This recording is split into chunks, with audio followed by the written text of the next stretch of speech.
Welcome to the show. Queensland cricket has always produced some interesting cricketers. One bloke who is no exception is off-spinner Geoff Foley. Geoff's also had his fair share of controversy. Michael Maher with more.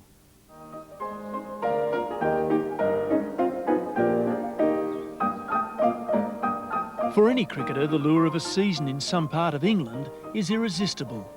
They may not all play at county level, but as many as 10,000 players from around the world descend on England's green fields for a game somewhere. They want preferably a fast bowler who can bat a bit. Mm-hmm. Have you got anyone in mind for that? Well, Kane Karnofsky in Brisbane maybe, but we'll have to see what the Victorians and the South Australians come up with in case we have any better, any first-class type players. There's a lot of different agents over there doing a service for some of the guys which we thought probably wasn't quite up to standard and ripping them off in certain cases, and we just thought it could be done better.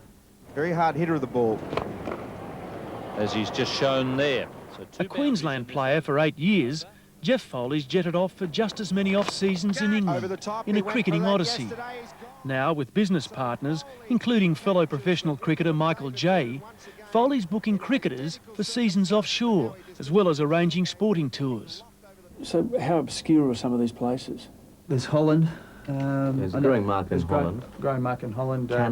Canada. Italy. Even Wade Second told me last year that he heard there was a coaching position going in Spain for the Spanish cricket side. I mean, just about everywhere in Europe they play cricket now.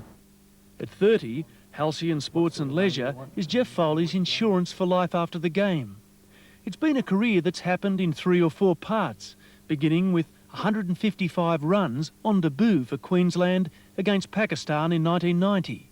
The same year, the Sheffield Shield final, and Geoff was off with a very sore head. That's a nasty one. Oh, people said after that, for a couple of years, you know, I was always affected by the knock on the head, but I was always of the opinion I'd pretty much got over it for, you know, the week after I got back in the nets or the next time I went out to bat. In and out of the Bulls lineup, the opening batsman and medium-pace bowler knew he was performing short of his potential, so he reinvented himself as an off-spinner and moved himself down the order. I just thought in England, playing league cricket over there, and I gave it a go, and it was successful the first time. So once I'd got my position as an off-spinner, then my batting was under less pressure, and that improved, and things just kicked on from there, I suppose. And touched. Jamie Siddons has gone a second time. There with Carl Rackerman in Queensland's Nearly days, Foley missed the Bulls' first Sheffield Shield win in 1995, but was there for the 97 triumph. So improved was the performance from this Renaissance man that last year he won a berth in Australia A in one-day matches against the West Indies and Pakistan. A bonus was the prize scalp of Brian Lara. Oh, he's bowled him. He's absolutely bowled him neck and crop. But just as the newly wedded Foley had entered the most productive time of his career, the weapon that had been the key to his reinvention, those off-spinners, were threatened. Last summer, his action came under scrutiny by umpires in a Mercantile Mutual match. And in November, in a Shield game against Victoria, Geoff was called for chucking, an action that had escaped the throwing tag for 1,193 balls last year was questioned by umpire Ross Emerson. Despite his state's full support, a drawn-out review by the umpires has made Foley's season tough. I was in Melbourne, and I was bowling after the day. I'd come on for a second spell after the day that I'd been called, and I was bowling, and in the middle of bowling the ball, the whole everyone in the crowd is calling me a chucker, and I was thinking to myself, oh geez, I don't need this. But then I thought to myself, well, as I'm bowling the ball, the batsman's doing exactly the same thing, so it can be just as distracting for the batsman as it is for me.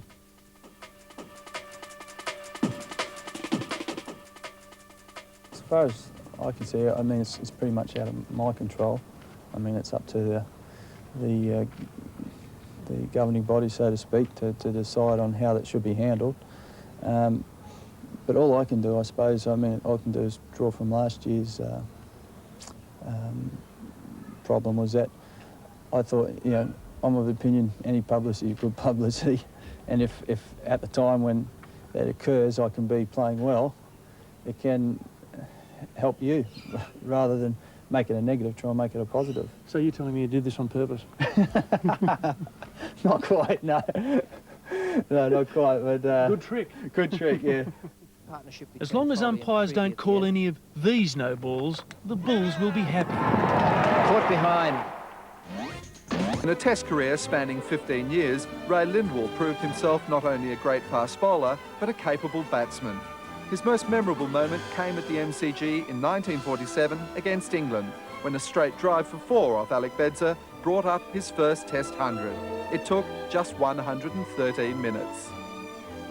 As we've seen this summer, South Africans certainly know how to play cricket. A frightening thought for us is they are only going to get better as they tap into a rich and largely unused pool of talent. We get more from former South Australian player Mike Hazeman, who in fact now lives in South Africa. Shoshanguve Township, north of Pretoria, is home to thousands of youngsters who dream of one day achieving greatness on the sports fields of the world. A decade ago, no one would have thought it possible, especially not with a sport like cricket. But thanks to the Northerns Cricket Union Youth Development Program and sponsors Transnet, the chance of some of these children making it to the top is a distinct possibility.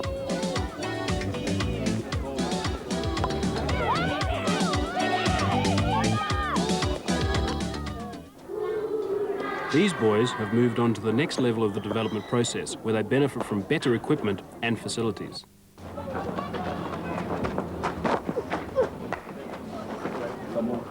Under the watchful eye of their coaches, they work hard at learning the basics of the game.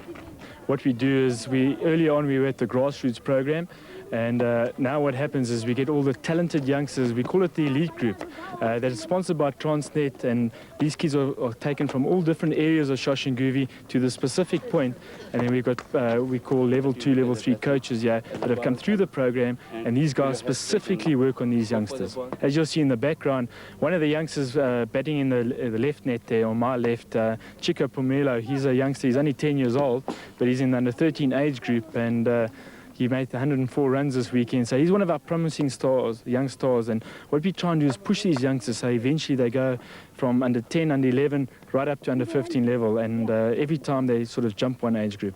What's the next step for the really talented guys from here? Well, Mike, what happens here is most of these youngsters are at primary school level now, under 11, under 13 age group. From there, they go into what we call our bursary program. It's only 1 or 2 or 3 kids that eventually get into the bursary program, but those are the best of the best. They go to schools like Pretoria Boys High School, St. Albans, Afrikaans Hoërskool. Some of the chaps from like Eersterus, who are the Afrikaans-speaking guys, they go to Afrikaans Hoërskool and Waterkloof. Pretoria Boys High School used to be in another world for the kids of Shoshanguve, but thanks to the development program, the dream has become a reality for some of the boys from the townships. Well, I started my primary school in Shoshanguve when I was just playing cricket. Well, I didn't have much coaching. Then after I went to Centurion Park, then I had coaching there. I had coaches that were good, and I improved my cricket. And then you got awarded a bursary to continue your cricketing career here? Yeah, then I came here. Then, well, I started in bridging Form 1. Then Just tell us what is the bridging class all about? Well, it's all about improving your marks and know the school better. But the enjoyment and reward is not only for the youngsters. Former Glamorgan and Northerns professional and now coach Jim Presdy has seen some wonderful talent emerge from the program. You know, we've been going for roughly 2 years now, not unlike the academy with Transvaal. We've been going quite a lot longer. We actually have 1 or 2 players in the B side, the Northern Transvaal B side. We've got 5 in the Northern Transvaal under 15 side, looking at 2 more, 7 in the Northern Transvaal under 18 side. That's a Nuffield side. We have 2. two. I think we got 7 altogether. We've got actually 2 of the development players in there. So it's coming on quite nicely. And is there any real special talent here at the moment, Jim? Oh, there is. You know, Abner Letzi has a lot of talent. You know, the left-hand spinner has picked up 20 wickets in the last sort of 4 or 5 matches. But all through this talent, you know, it's a good base. It's not there's not too many standing out. You know, we've got a good base of them. And if you think 2 years ago we didn't have 1 development player in the under-15 side, and now we've got 5, and that's on merit. You know, their marks as well have come up surprisingly well. You know, 30% to 60 for Abner, who came and couldn't really speak English. I'm a Welshman. You know, I couldn't speak Sesotho, so I had a bit of a problem. But there's no problem with cricket in this part of the world. It is developing at a steady pace thanks to the enthusiasm and hard work of the many people of the Northerns Cricket Union Youth Development Program. And for young players like Abner Letzi, the future holds plenty of promise, on and off the cricket field.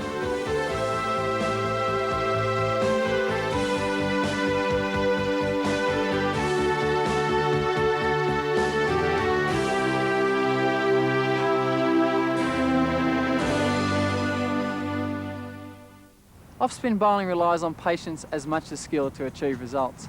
Subtle variations are imperative to work batsmen out, but of course the off-spinner's stock delivery is the off-break. This ball will turn into the batsman, often with the bowler varying his pace, line and flight. Bowled him, what a ripper! Beat him in flight, got him forward, and Tim May bowls getting for 5. It's 2 for 50. Just watch the amount of spin May gets on this ball. That is one beautiful delivery, I'm here to tell you. To achieve this, I try and pitch the ball outside off stump and spin towards middle stump. My grip for the off spinner is I use my main index finger and my middle finger sitting across the seam. I try and turn the doorknob and spin the ball towards backward square leg. The spin imparted on the ball shall hopefully make it pitch outside off stump and spin sharply back at the batsman. The bowler is looking to find the gap between bat and pad or an inside edge onto the pads, which could pop up for a close-in catcher.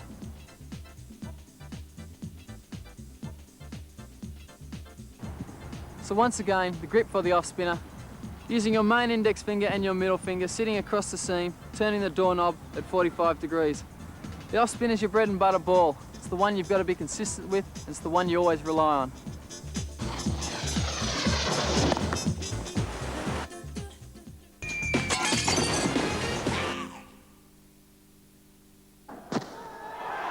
You wouldn't believe it. Out! Yes, he's got him for duck. Oh, and that's out, caught behind. Yes, he's got him back ball. Got him! That's well bowled, Shane Warne. There's lots of reasons why a particular delivery is one of my favourites. This one's favourite for a few other reasons. This one I call the justice ball. It's the ball I bowled to Sally Malik in Brisbane after all the allegations flying around bribery, and they were flying around left, right and centre, and all I want to do is just get on and play cricket. Warne and teammates Mark Waugh and Tim May are standing by their claims that the bribes were offered. Warne allegedly promised $200,000 to bowl poorly. It sort of hurt me to hear that some people say that we might have made the story up. I'm not allowed to say anything controversial. And Pakistan were here. We were playing in Brisbane. He didn't bat in the first innings. He came out to bat in the second innings. So when he came out to bat, that you could feel the whole crowd, the tension in the air, and everyone in the whole crowd, they were sort of saying, come on, Shane, get him out. And all our guys were right behind me, and I was standing at the top of the mark. I looked at my hands, I was sweaty. Didn't really know what to do. I was nervous. I think everyone was a bit apprehensive about what's going to happen. In the end, it was just a leg break I bowled, and the crowd was, everyone was quiet. He tried to work it to the onside and got a leading edge, and it went out to mid-off. Yeah. And everyone, the whole crowd, all the guys, fine leggers running up going, catch it, catch it, catch it. Everyone was yelling, catch it. Yeah, and it's out. Yes, he's got him for duck. And Craig McDermott dived, took a catch, and I was just so relieved that he took the catch, but I didn't know what to do. Pakistan crumbling once again at the Gabba. I didn't know whether to turn around and say, on your bike, Sally, or, you know, give him a send-off or whatever. A very happy wicket for Shane Warne. In the end, I ran over to Craig McDermott and gave him a huge hug and said, thanks, mate. And I think that just showed there is justice in the game. So often, vital runs are given away when an outfielder loses concentration or forgets the basic rules of getting behind the ball. When your captain puts you in the outfield, make a note of your position. Whether it be marking a spot on the ground or lining yourself up with a landmark, remember, they've put you there for a good reason. Never see it as a time to rest, because the moment you do is the time the ball will come to you. Always keep your eye on the play and walk in with the bowler. So if the ball comes to you, you're already on the move. There are two basic ways of gathering the ball. You can go down on your knees, cupping the ball with your hands. This technique is particularly good if you're playing on a rough surface. If you're more confident, you can use your foot as a safety guard, bending over on the run. However, it's sometimes better to be a little conservative than to give away a boundary. And it's been misfielded, it'll go for 4. To make a good return, make sure you're balanced to get maximum power and direction in your throw. Most importantly, keep your eye on the skipper. There's nothing more frustrating for us captains than an outfielder who's out of place, unprepared, and lets a boundary go through.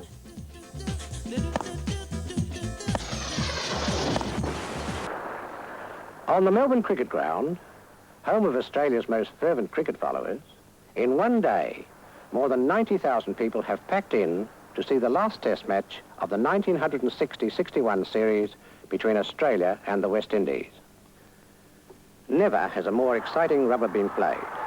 Only in the final hour of the last Test was the series decided, and the scenes of enthusiasm that followed overwhelmed the traditional dignity of the game as the spectators rushed onto the field in search of souvenirs.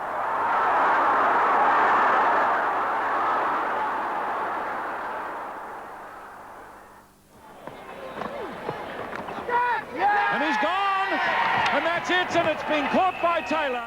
When Australia defeated the West Indies in 1995, the game in the Caribbean lost more than just the Frank Worrell Trophy.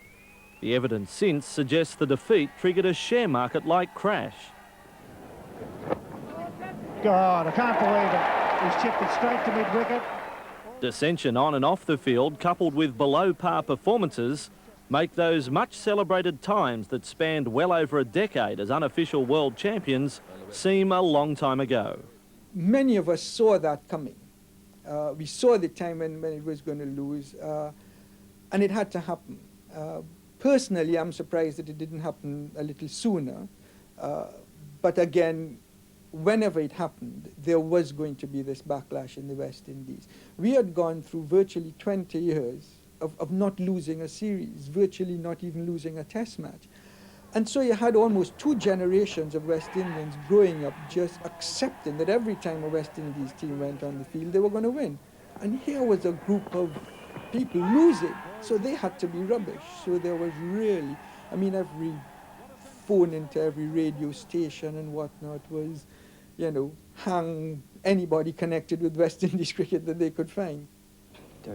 Former wicketkeeper Derek Murray experienced both the good and the bad in his 62 Test match career. He was an important component in the team's climb to the top. Preceding that, tasted defeat not all that dissimilar to the Windies' recent 3-0 loss to Pakistan.